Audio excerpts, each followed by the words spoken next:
বৃষ্টি মানেই চট্টগ্রামে জলাবদ্ধতা, নগরবাসীর কাছে যেন এটি এখন এক পরিচিত বাস্তবতা। আজও ঘণ্টাখানেকের টানা বৃষ্টিতে ডুবে গেছে নগরীর বিভিন্ন নিচু এলাকা। পানি জমে কিছু প্রধান সড়কেও। হাঁটু সমান পানি মারিয়ে গন্তব্যে যেতে হয়েছে মানুষকে। ভোগান্তিতে পড়েছেন কর্মজীবী ও খেটে খাওয়া মানুষ।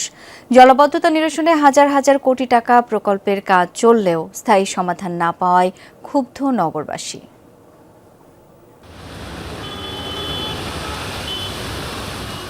সকাল থেকে টানা বৃষ্টিতে থমকে যায় বন্দরনগরী। ঘণ্টাখানেকের বৃষ্টিতেই পানির নিচে তলিয়ে যায় নগরীর অধিকাংশ নিচু এলাকা।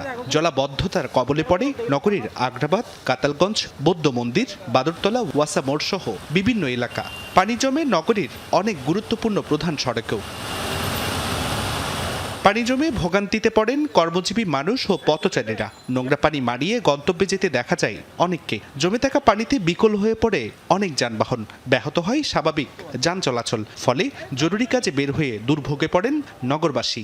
পানি এখানে বাড়তেছে বৃষ্টির কারণে, আমরা তো যাতায়াত করতে অনেক কষ্ট হচ্ছে। বহু বছর ধরে এই যে নালার সব দিক দিয়ে কাজ ধরে রাখে, বন্ধ করে রাখছে, পানি নামার কোনো দিক দিয়ে জায়গা নাই। ছোটকাল থেকেই পানি দেখতেছি, ইভিন এত বেশিও বৃষ্টি হয়নি, বাট তাও স্টিল এত পানি, এটা খুবই আনএক্সপেক্টেড। আমরা অনেক বেশি অকওয়ার্ড ফিল করি এরকম পানিগুলোর কারণে যাতায়াতে।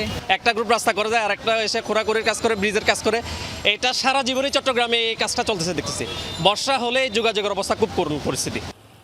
শুধু সড়ক নয়, বৃষ্টির পানি ঢুকে পড়ে নিচু এলাকার ভ্রাম্যমাণ ও স্থায়ী দোকানপাটেও। ক্ষতির মুখে পড়েন ক্ষুদ্র ব্যবসায়ীরা। নোংরা ও ময়লাযুক্ত পানি দীর্ঘ সময় জমে থাকায় স্বাস্থ্য ঝুঁকির আশঙ্কা প্রকাশ করেন স্থানীয়রা।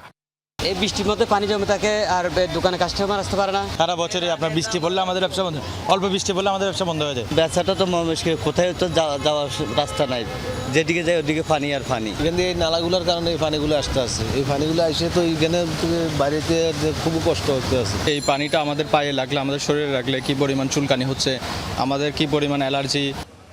এদিকে জমে থাকা পানি দ্রুত সরাতে মাঠে নামে সিটি কর্পোরেশন। নালা নর্দমা পরিষ্কার করতে দেখা গেছে পরিচ্ছন্নতা বিভাগের কর্মীদের। খুঁজতে বের না করা ছাড়া এটা জানার উপায় নাই ড্রেনটা আসলে কোথায় ব্লক। এখন আমরা এই ব্লকটা পেয়েছি, এরকম আরও কোনো ব্লক আছে কিনা আমাদেরকে এটা দেখতে হবে। এই ধরনের 10 ইঞ্চি বাদ দিয়ে ড্রেন বন্ধ করা এটা অপরাধ। জলাবদ্ধতা নিরসনে চলমান 36 খালের প্রকল্পের বাইরে থাকা প্রায় শতাধিক খাল ও নালা পরিষ্কারের উদ্যোগ নিয়েছে সিটি কর্পোরেশন। নগরীর জলাবদ্ধতা নিরসনে 14,500 কোটি টাকার মেগা প্রকল্পের কাজ করছে সিডিএ, চসিক, ওয়াসা ও পানি উন্নয়ন বোর্ড। জুবাইর রিফাত, যমুনা নিউজ, চট্টগ্রাম।